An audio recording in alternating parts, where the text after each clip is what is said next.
Hello and welcome to our week ahead preview. We have two notable events this week. We have the US Nonfarm payrolls report, and then out of Europe we have the ECB rate decision. So first of all, looking out for the non-farm payrolls report. This is due on Friday and is considered the most important report for a number of months, considering its close proximity to the September Fed rate decision. As a quick reminder, September has been on the table for a while as an opportunity for the first Fed rate liftoff. However, last week did see expectations dampen slightly due to Black Monday, where concerns over China came to a head and saw volatility in global markets, including that of the US. While we did see a pairing of these moves throughout the rest of the week, after the PBOC cut their key rates, we did see concerns remain around China, which was illustrated today when the Shanghai Composite closed in negative territory once again. It's also worth noting that in the previous meeting, the Fed had suggested that they were already concerned about China. This was before the latest developments. As such, expectations for US non-farm payrolls to have significant effect on the Fed had dampened slightly. However, we then saw Jackson hold towards the back end of the week, with the symposium seeing comments from the likes of Mester, George, Bullard, and particularly Fisher, all suggesting that a September rate hike is not off the table.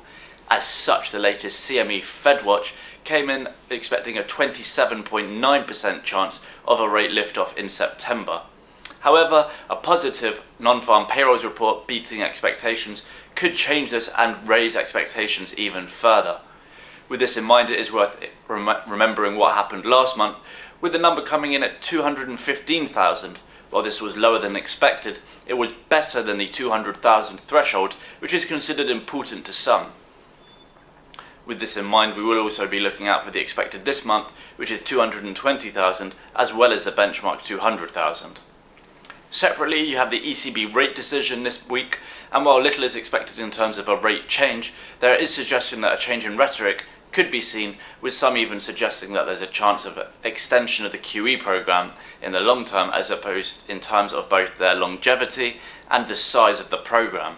This comes as a recent strength in euro, combined with low oil prices, have seen CPI inflation expectations worsen, which then means there's less chance of the ECB reaching their 2% mandate. As such, as said, there is some suggestion that eventually the ECB could extend their ECB QE program beyond September 2016, or in terms of size. While this is not expected by many to be this week, we could see some suggestions from it, and as such we will be looking out closely for any rhetoric change from Draghi.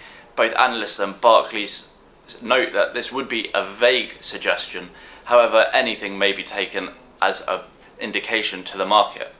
It's also worth noting that analysts at Barclays go on to say that they do expect the ECB QE to be expanded, but they do expect it to happen at the back end of the year.